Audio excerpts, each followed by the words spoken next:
Dear Sebastian, in all my years as a detective, I've never seen a case like this before. Murders, violence, betrayal. I've dealt with all kinds of people from all walks of life. But never have I ever come across such an engaging individual as this woman.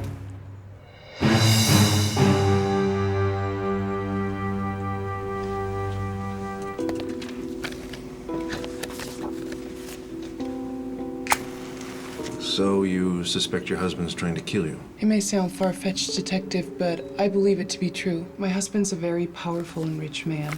It would be easier for him to get rid of me than have to share his fortune. We have no children. Nothing holds us together. What can I do to help you? I overheard a conversation between my husband and someone I believe he may have hired to kill me. I would like you to follow up on this. They were going to meet tomorrow at a restaurant on Carolina Boulevard. Once I had said yes to her, I knew the game had begun.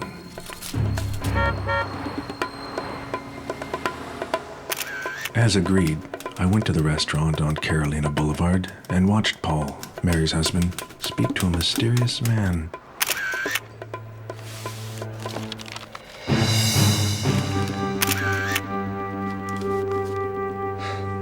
I told you he will kill me any day now.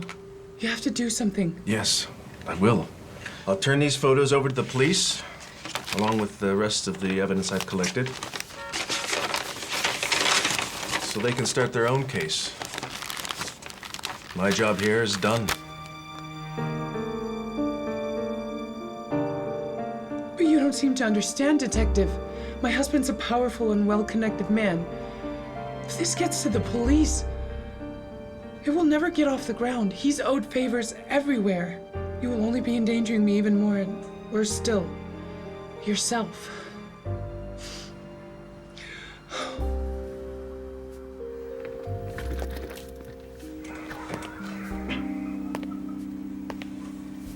Listen, you need to try and compose yourself, Mary. I lost my parents when I was young, and Paul was all I had. He was my rock.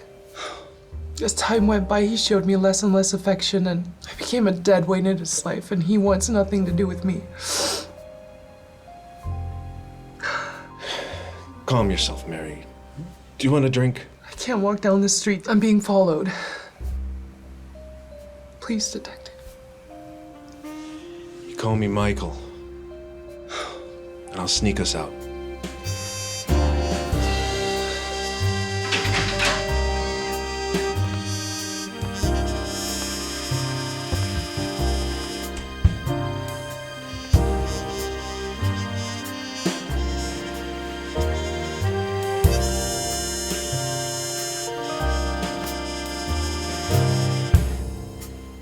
We spent a pleasant evening together.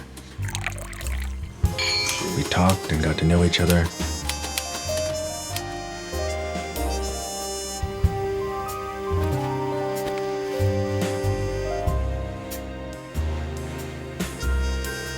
Her fragile state at that moment inspired me to befriend her.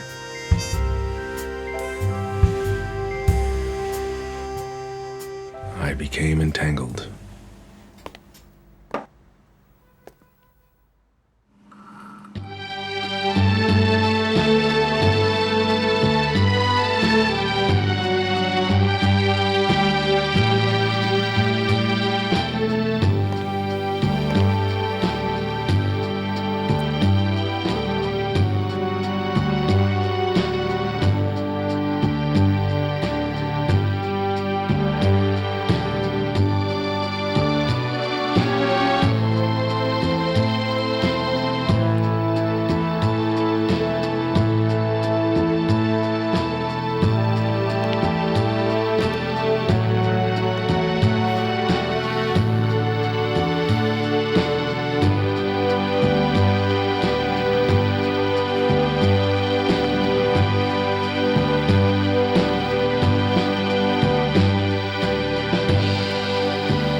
To ask you something.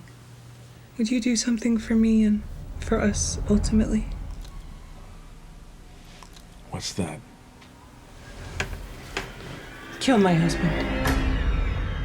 I know the details to his Swiss bank account. If he's dead, we can take all the money and live happily ever after. I obviously didn't take her up on her suggestion.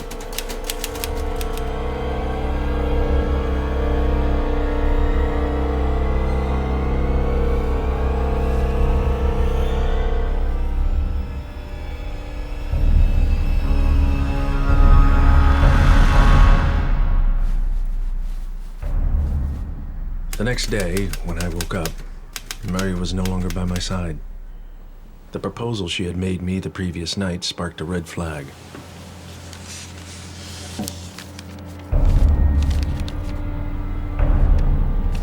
I decided to do a little of my own detective work.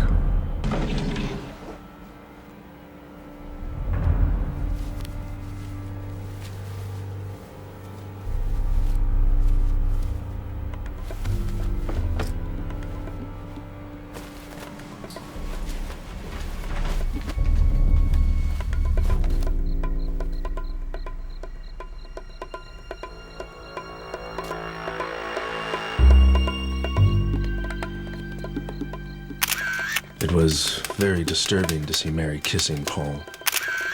They didn't seem like a couple having problems at all.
Everything was perfect. Now you can take all the money. But don't forget about my part. Relax. I'm not gonna forget about you. The best part of this whole thing was that Paul was killed with Michael's gun. It was the perfect plan.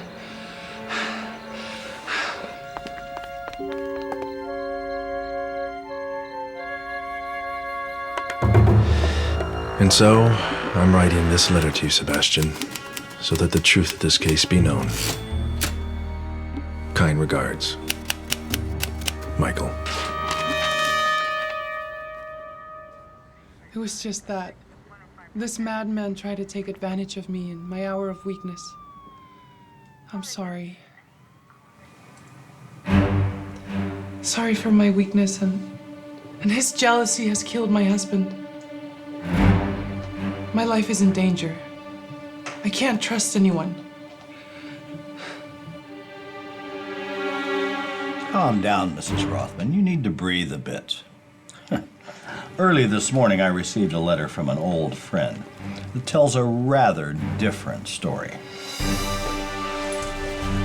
It's the end of the line for you, Mary. You are under arrest on suspicion of the murder of Paul Rothman. The lady will come with me.